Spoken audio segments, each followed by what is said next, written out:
Hello, quarantined friends. I hope we're all staying safe and washing our hands and not touching our faces and all those things.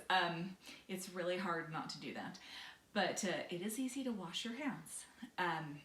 But anyway, I thought I would make a little video and talk about some books that I'm excited to read, and somebody asked me to do this, and what books do you recommend? And you know, me, I'm like, oh my gosh, which books do I recommend this minute? Because I always have a dozen books I could recommend at any time.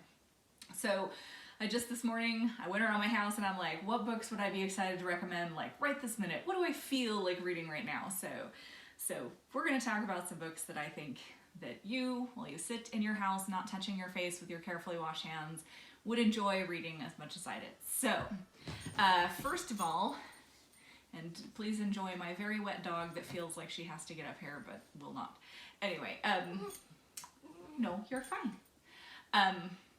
We're reading this as a family. Every night I read a chapter at least of a book to the kids, and this is what we're reading right now.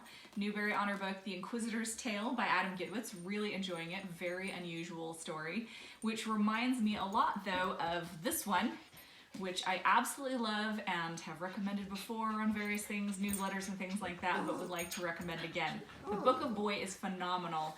It is by Catherine Gilbert Murdoch, and it is set in the Middle Ages like The Inquisitor's Tale, and also has like holy visions and weird stuff, and I just love it to pieces. It's so different.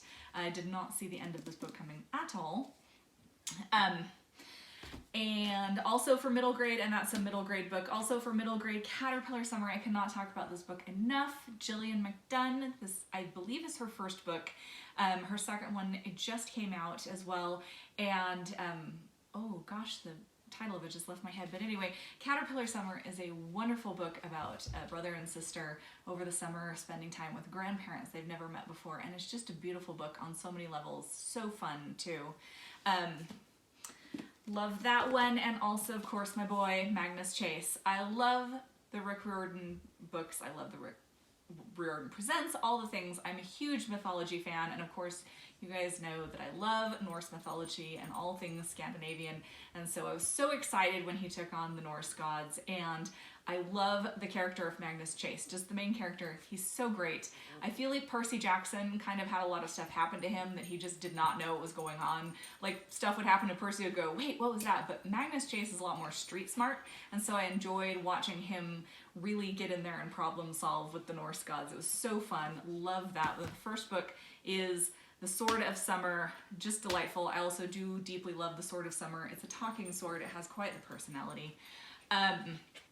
Also, middle grade appropriate, but anyone would love it, is Major Impossible, one of Nate Hale's Hazardous Tales, which is a series about U.S. history that Nathan Hale is doing, and they are graphic novels, and I just finished this one this morning about the first people to really go down the Colorado River and the Green River and see the Grand Canyon from the river, and it's just really fun, really different, and everybody loves these. These are great, and especially if you're learning from home, if you're doing school from home. These are nonfiction, although, you know, he may have made mistakes and stuff like that because he's not like a professor, but these are a really good way to introduce some U.S. history into your home learning. Speaking of home learning, and moving on to our young adult friends, Lita Judge, Mary's Monster. I've seen a lot of jokes going around about how, well, when Mary Shelley was quarantined, she wrote Frankenstein and invented the science fiction genre, which is true. And this is a fabulous, fully illustrated book written in poem form about how Mary Shelley wrote Frankenstein, which was the first science fiction novel, and it's just gorgeous on so many levels. Mine has all these tabs because this was my mom's. She read it for her book club, and she'd never read Frankenstein before, and she'd never heard of this. She read Frankenstein for her book club, then she read this, and she made all these tabs of just her favorite of the poems, and you can see it's just full of them, and I was very excited when I met Lita Judge this last year, and I was able to take this with me to get it signed and show her the tabs, and my mom made me show her like her 2 favorite parts from this book and stuff like that. She was so excited that I got to meet her, so that was really fun. Phenomenal book. Young adult and above about Mary Shelley. So great. Also, big favorite of mine, my dear friend Sarah Zarr. Every one of her books has been phenomenal. This one stuck out to me today when I was looking for which of her books to recommend.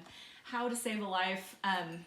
Just a beautiful story about teens and just life and friendships and family, and just so great. So if you're looking for a Sarah Zarr book, if you haven't tried one yet, they're all good, but How to Save a Life is a particular favorite of mine. And she has a new book coming out in just a few weeks as well. And if you're more science fictionally minded, Illuminae. Also, if you're interested in plagues and pandemics right now, Illuminae is a fantastic science fiction novel by Jay Kristoff and Amy Kaufman, and it's all, speaking of illustrated maps, lists of people who've died of a pandemic. It's great. Oh, you'll love it. And that is a really fun book. First book in a trilogy. All the books are out, and it's really great. And I am not going to be signing my 8-year-old's planner, so he can just back slowly out of the room. Thank you very much for playing.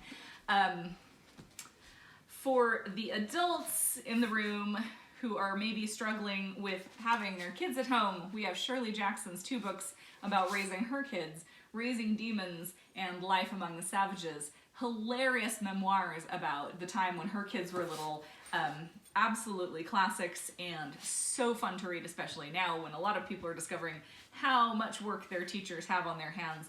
One of my favorite parts in one of these, there's a chapter called Charles, where one of her kids has been telling her all school year about this horrible kid in this class named Charles, who is up to all this trouble. He's always in detention. He's always getting in trouble. And at parent-teacher conference, she asked the teacher, so which one of these kids is Charles? And the teacher looks at her and says, there is no one in our class named Charles, but we need to talk about your son. And she realizes that all the things her son's been telling her about, all these horrible things, he's the one doing them. Charles is his middle name. So also, if you're just looking for a hilarious escape, The Road to Little Dribbling, Bill Bryson is always hilarious. This, I think, is his funniest book, where he tries to go the length of the UK, traveling from the southernmost point to the northernmost point and encountering just all these very British things along the way, just talking about life in England and little villages and the roads and all this different stuff. And it's just, I laughed so hard while I was reading this. I was like crying with laughter on a train in England the first time I read it, and people were staring at me, but then I would just hold up the book and they would laugh too, because like I swear everyone in England that year had read it. So that's a really fun one. Older teens could read it. He does occasionally swear, but mostly for adults. But now for our picture books. This has become a popular favorite at our house. Everybody loves Llama. Llama destroys the world accidentally by eating too much cake and creating a black hole.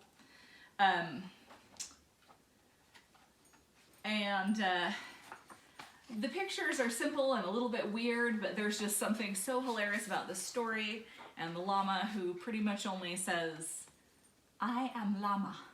It's really fun to read aloud. Such a fun book. My 8-year-old absolutely loves the llama and tries to just read this book over and over for his reading time. And then this little weird one is a new favorite of ours that my sister found and gave to us. It's called Hello, Mr. Cold by Carl Ponte. Tales from the Hidden Valley, which it's clearly foreign. And I have no idea where she found it. And she got it because it reminded her, we love the Moomin books, the Finn Family Moomin Troll by Tove Jansson in our house. And so she found this bizarre illustrated story about this creature, we don't even know what he is really, finding this weird hidden valley full of strange things and other strange creatures and deciding to live there. And it is just so gorgeous, and it feels very old-fashioned, like, well, old-fashioned in that something from when I was a kid, like in the 70s and stuff like that. It feels like that kind of thing with just these odd little animals, and some of them are recognizable as like a fox or a bear, and then some of them is just like, I don't know what that is. It's so weird. There's like little things with turnip heads and stuff like that, and it's so fun and delightful and just really different from anything that I've seen lately. And so Hello, Mr. Cold is a great one. So there's some books for you if you're looking for something to read. If you don't have these in your house, every library I have ever heard of has, if you have a library card and you can get them online, they still have their online services open, and you can download audiobooks and ebooks for free from your local library. I'm sure they have Magnus Chase and a lot of these. And if you want to purchase these books, I highly recommend calling your local independent bookstore. Ours is the King's English. They have curbside pickup, they have hand delivery from a guy in a van, or they have free or $1 shipping. And we ordered some books last week and they came the very next day, shipped to us.